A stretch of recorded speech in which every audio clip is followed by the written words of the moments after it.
하나님의 말씀은 구약 성경 창세기 27장 30절과 37절입니다.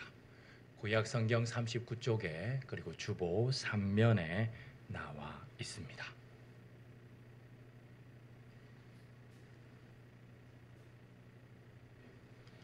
제가 봉독하도록 하겠습니다. 이삭이 야곱에게 축복하기를 마침에 야곱이 그의 아버지 이삭 앞에서 나가자 곧 그의 형 에서가 사냥하여 돌아온지라. 이삭이 에서에게 대답하여 이르되 내가 그를 너의 주로 세우고 그의 모든 형제를 내가 그에게 종으로 주었으며 곡식과 포도주를 그에게 주었으니 내 아들아 내가 내게 무엇을 할 수 있으랴. 아멘. 오늘도 하나님의 말씀이 선포될 때에 땅과 하늘이 진동하기를 소망하며 주를 향한 나의 사랑을 찬양하며 나아갑니다.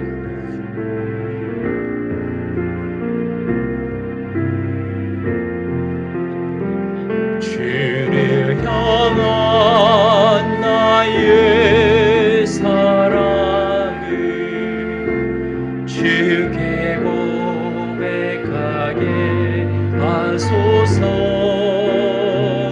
아름다운 주의 그늘 아래 살며 주를 보게 하소서.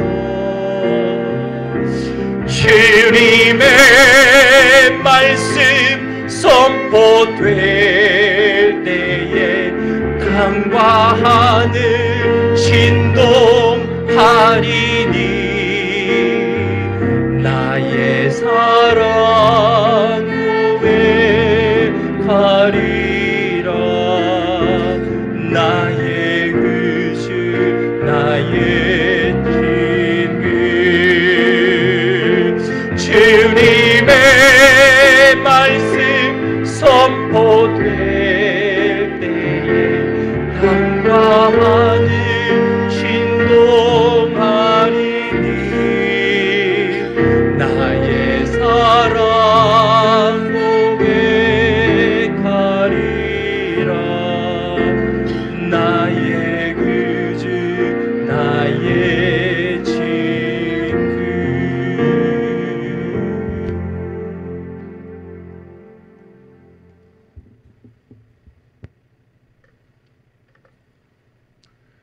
월간 유레카라는 청소년을 위한 잡지가 있습니다. 유레카는 그리스어로 내가 발견했다라는 것을 외치는 소리를 뜻합니다. 그 이름의 뜻처럼 이 책은 사회의 모든 주제를 다루는 아주 좋은 책입니다.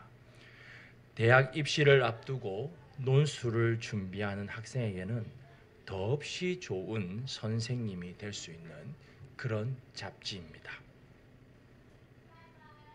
월간 유레카 349호에서 재미있는 주제를 다룹니다. 선의의 거짓말은 해도 되는가? 어떻습니까? 해도 됩니까? 아니면 안 됩니까? 이 주제로 찬성과 반대의 의견을 기록합니다.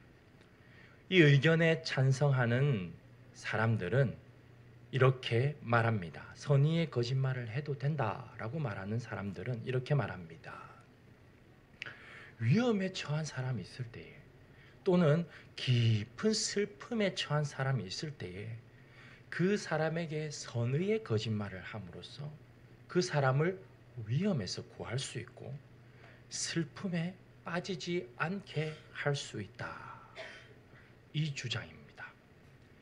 우리의 입장에서 말한다면 라합이 정탐꾼을 숨겨두고는 정탐꾼을 찾는 자들이 왔을 때에 이미 멀리 갔다라고 말하는 것과 같습니다.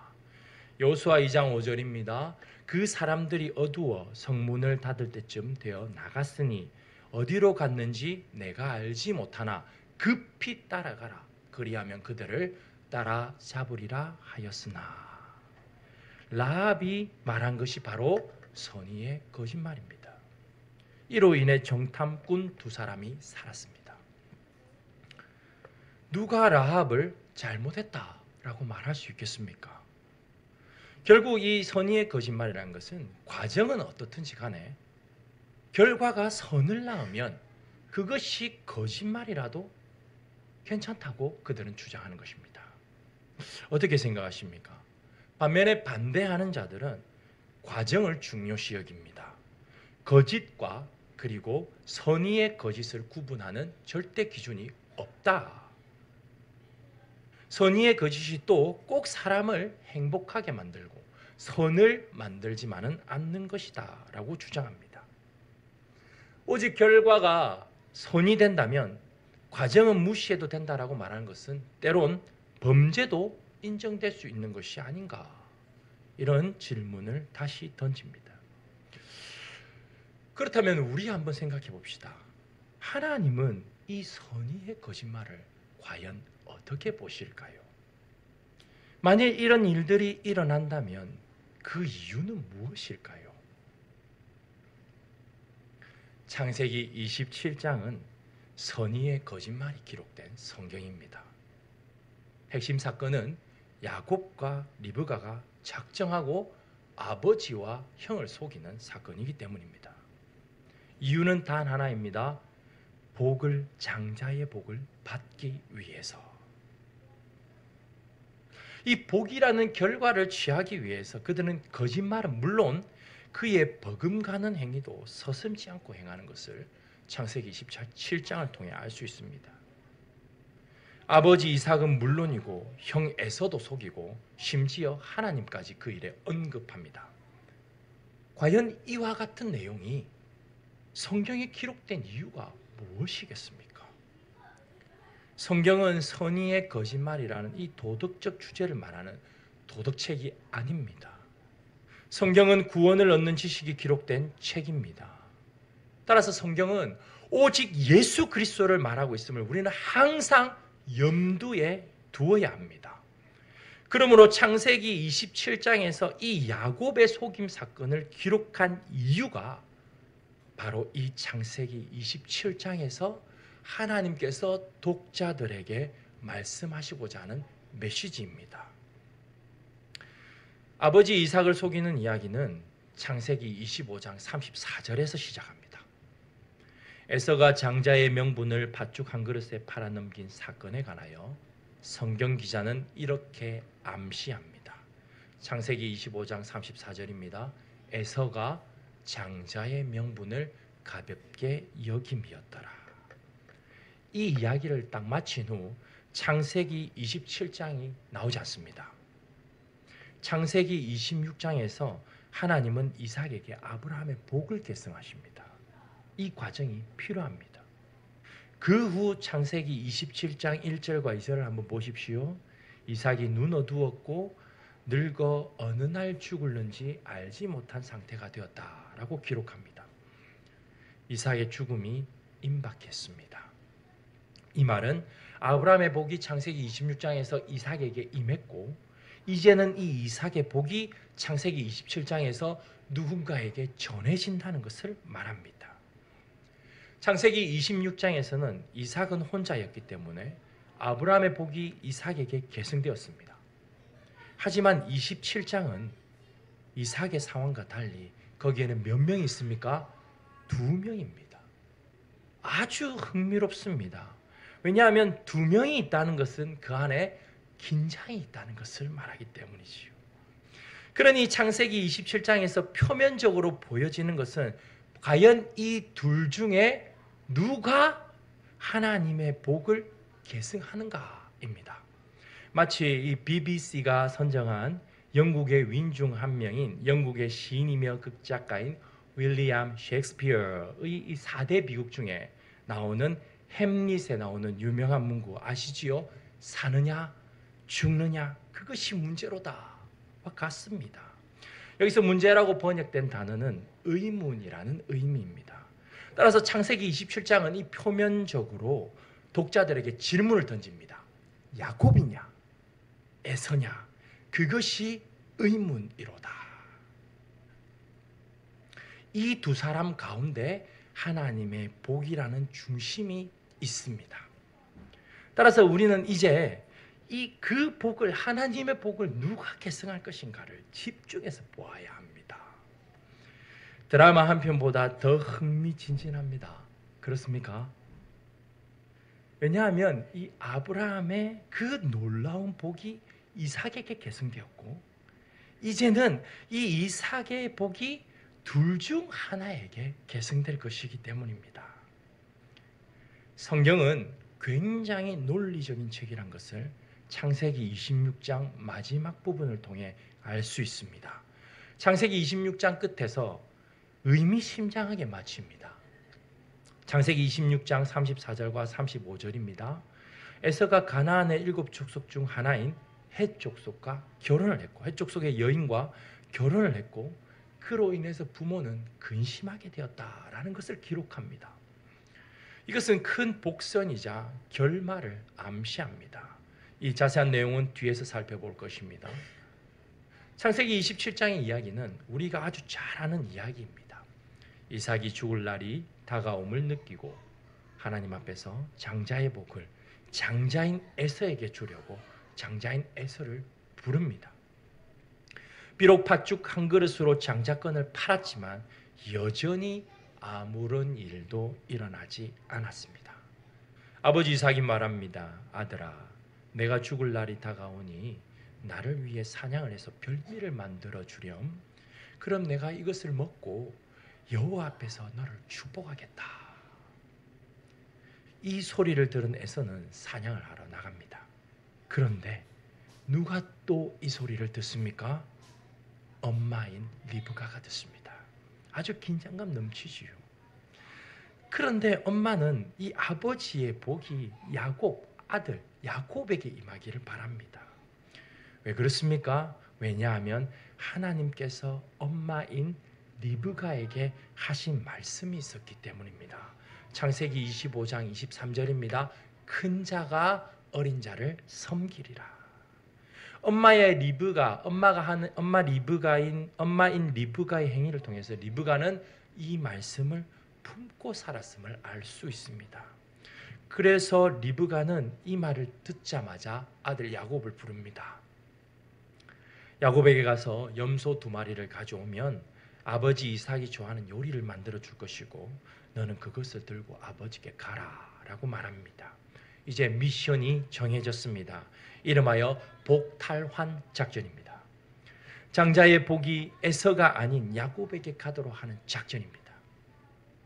하지만 이삭은 나는 형과 같이 털이 없는데 아버지에게 들켜서 저주라도 받게 되면 어떻게 합니까? 라고 어머니께 오히려 질문합니다.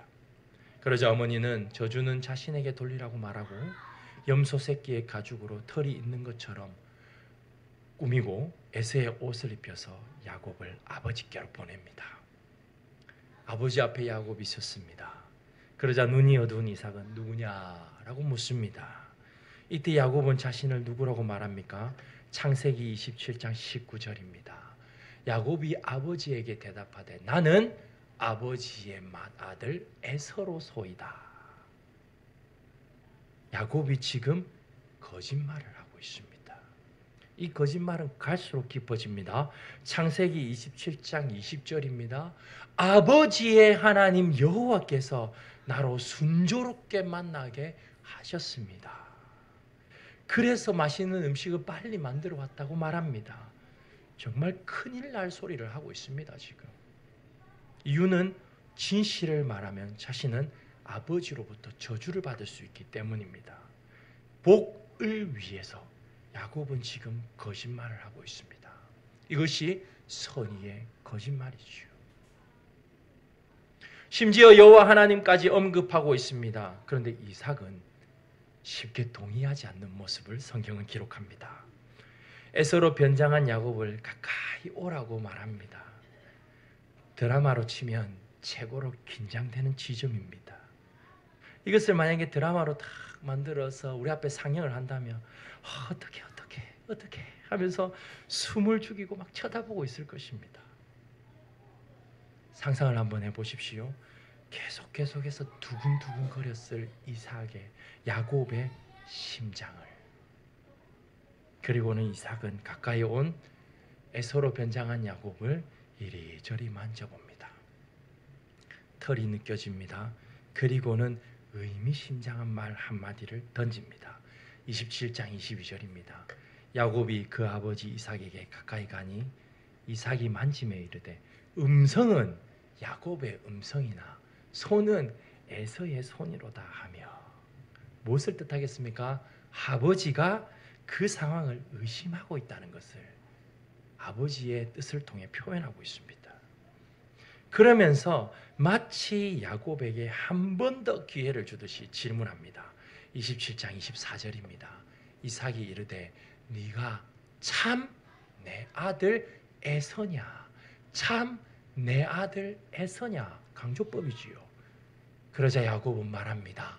그가 대답하되 그러하니이다. 이 말을, 이 거짓말을 들은 이삭은 이제야 인정합니다. 그리고는 음식을 먹고 이삭은 에서의 향취를 맡고 에서로 변장한 야곱에게 축복합니다. 아브라함에게 약속하신 복이 이삭을 통하여 누구에게 계승되는 순간입니까?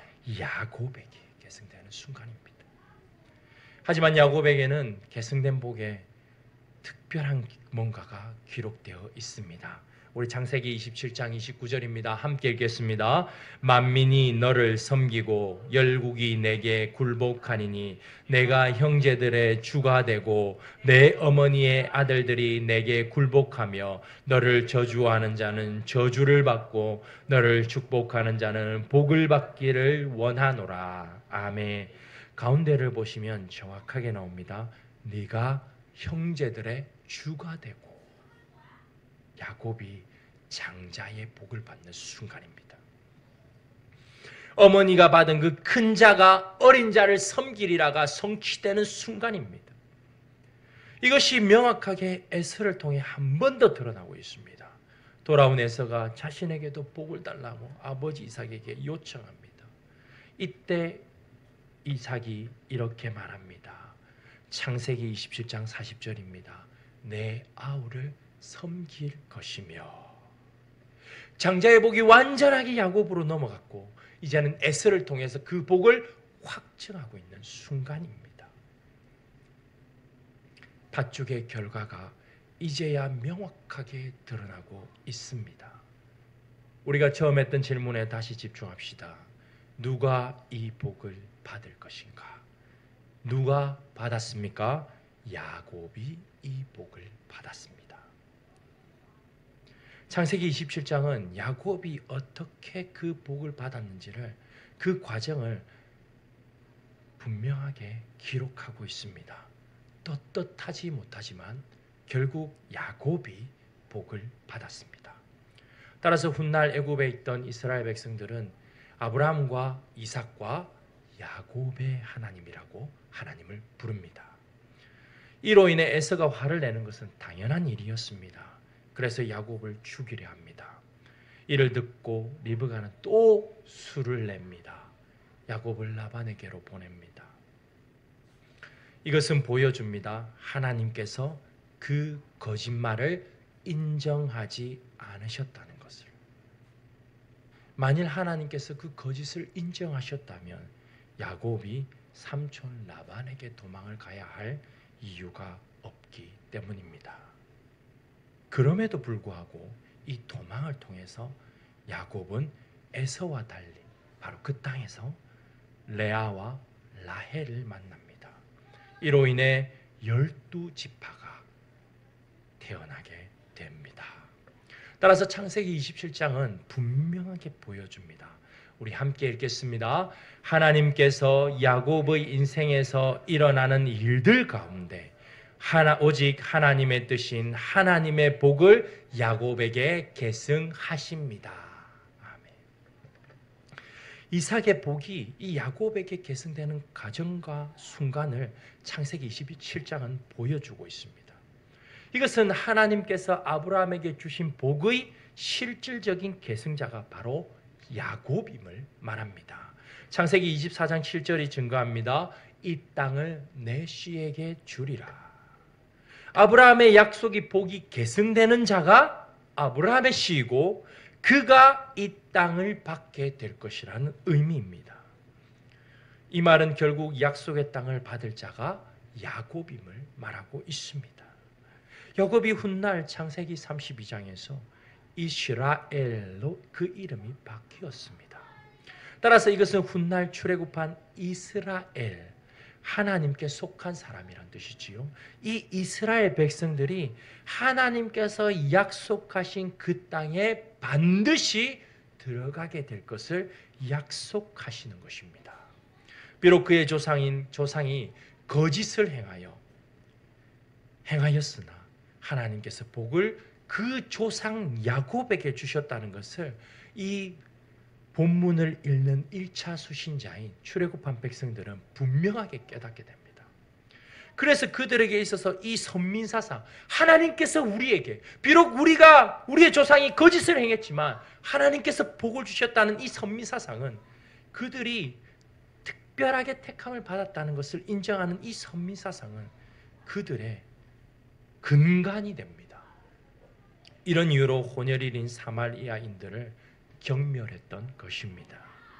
이 말은 동시에 에서는 이 대열에서 떨어졌음을 말합니다.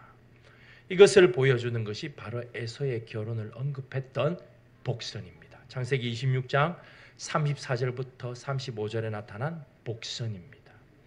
복선은 결국 에서가 이 복의 대열에서 떨어질 것을 암시하였습니다.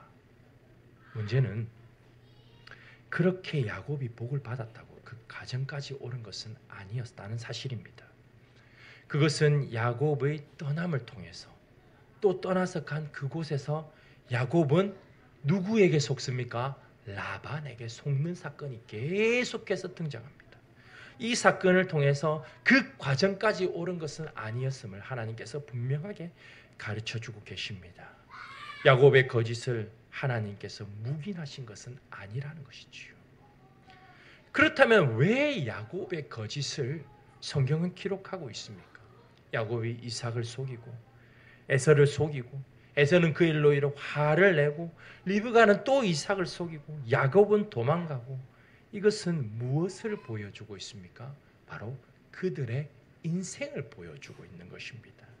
다사다난한 인생의 모습을 보여주고 있습니다.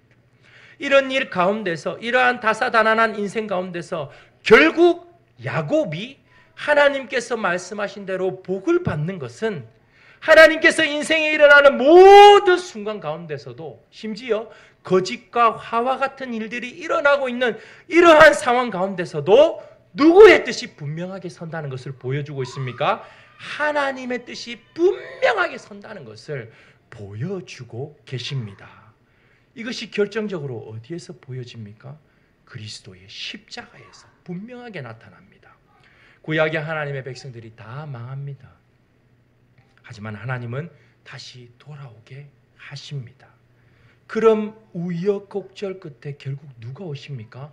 예수님께서 오십니다. 그런데 그 오신 예수님은 십자가에 죽으십니다. 놀라운 것이, 이것이 바로 하나님의 뜻이라는 사실입니다. 갈라디아서 1장 4절이 말합니다. 그리스도께서 하나님 곧 우리 아버지의 뜻을 따라 이 악한 세대에서 우리를 건지시려고 우리 죄를 대속하기 위하여 자기 몸을 주셨으니, 비록 세상이 온갖 거짓과 악으로 둘러싸여 있다 하더라도 하나님의 뜻만이 완전하게 선다는 것을 주님의 초림을 통해서 분명하게 나타내셨습니다. 예수님을 판 유다가 거짓 입맞춤으로 주님을 팔아넘기는 것을 통해서 분명하게 드러납니다. 마태복음 26장 48절입니다. 예수를 파는 자가 유다지요, 그들에게 군호를 짜 이르되 내가 입맞추는 자가 그이니 그를 잡으라 한지라.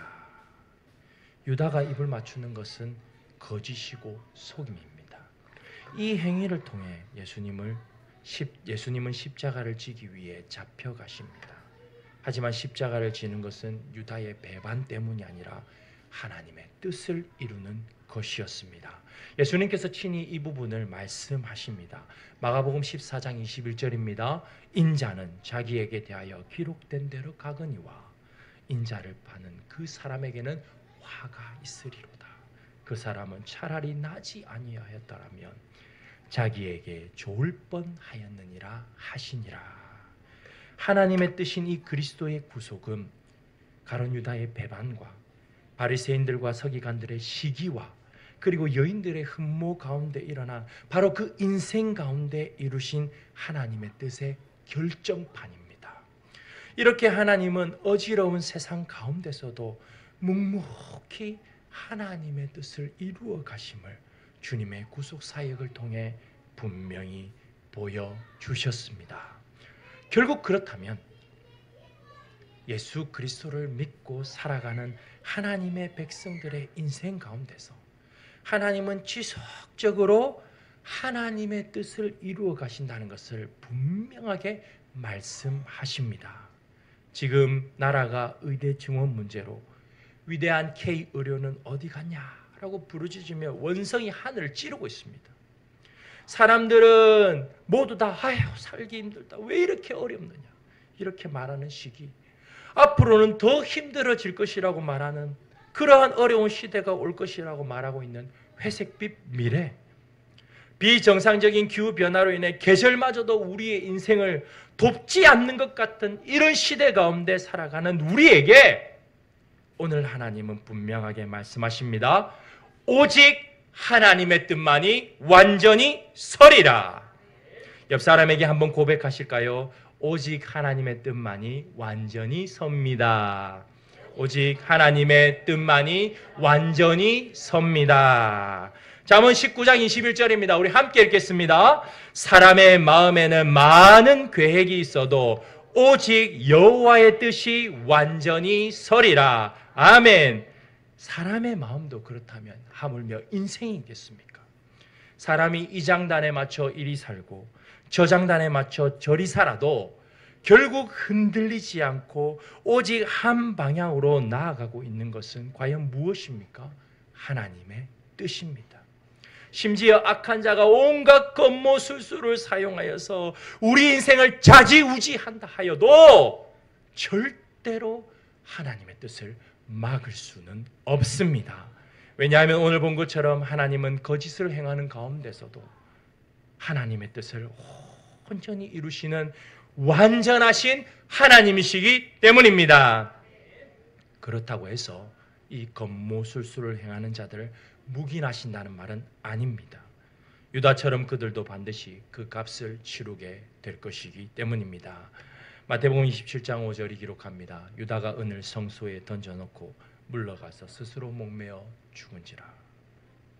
인간이 하나님의 뜻을 막으려 했으나 오히려 하나님은 그 뜻을 이루셨습니다. 인간은 절대로 하나님의 뜻을 망칠 수 없습니다.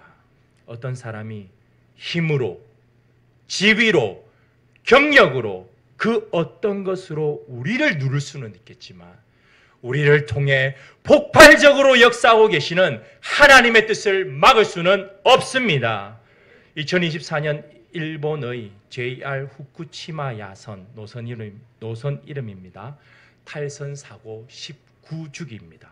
2024년은 이 사건은 기차의 탈선 사건으로 107명 사망, 562명이 부상한 일본의 최악의 기차 사고로 기억되는 사건입니다.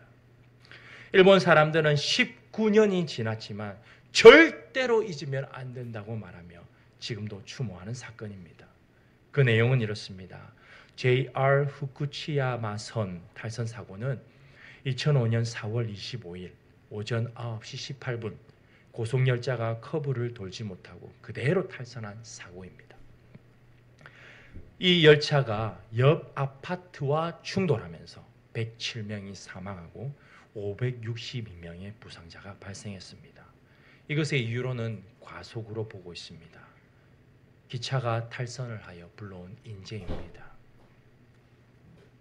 하지만 그 기차가 탈선을 하지 않았더라면 많은 사람을 안전하게 목적지에 도달하게 하였을 것입니다. 이 기차는 옆에서 차가 아무리 쌩쌩 달려도 기차는 제 길을 갔을 것입니다. 위에서 비행기가 날아가도 기차는 제 길을 갔을 것입니다. 시골의 트랙터가 지나가도 기차는 제 길을 갔을 것입니다. 봄에도 여름에도 가을에도 겨울에도 기차는 오직 레일 위에서만 달렸을 것입니다. 하나님의 뜻은 탈선하지 않는 기차와 같습니다.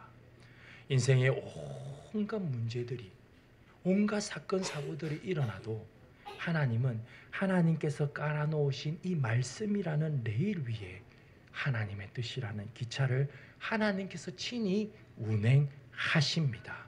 하나님의 뜻은 말씀이라는 레일을 탈선하지 않으십니다.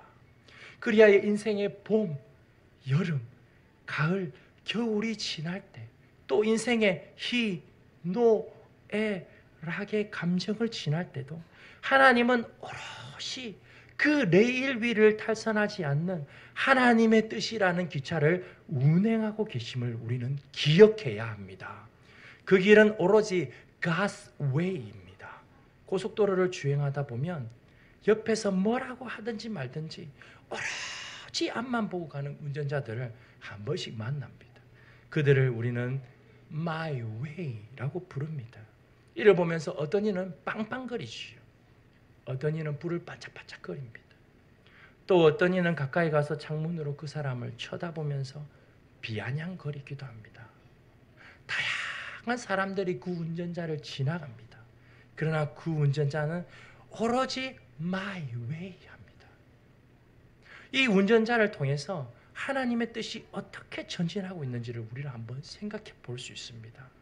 하나님의 뜻은 지금도 하나님의 방법으로 전진하고 있습니다. 그 가운데 어떤 사람은 빵빵거리기도 하고, 어떤 사람은 비웃기도 하고, 어떤 사람은 불을 바짝바짝거리기도 합니다. 거짓을 행하기도 하고, 화를 내기도 하고, 속고 속이기도 하는, 이렇게 돌고 도는 수레바퀴 같은 그런 인생입니다.